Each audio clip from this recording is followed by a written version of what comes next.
नहीं भाजी चक ले। मैं तो 500 वाले चलावा 300 वाले कौन चलावा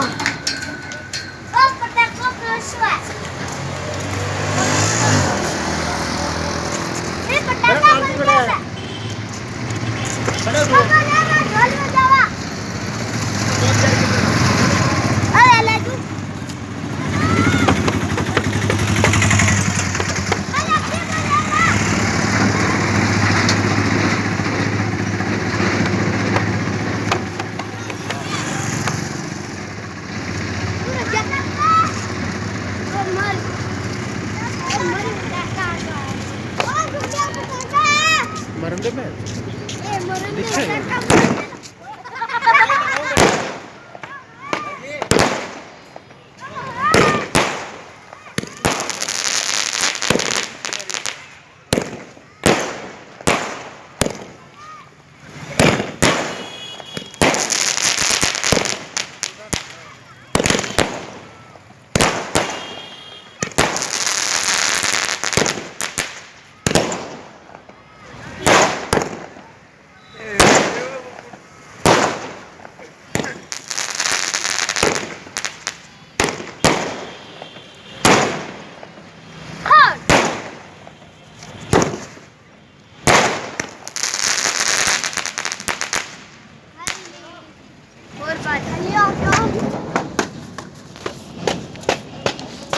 डब्बा कह रखिए।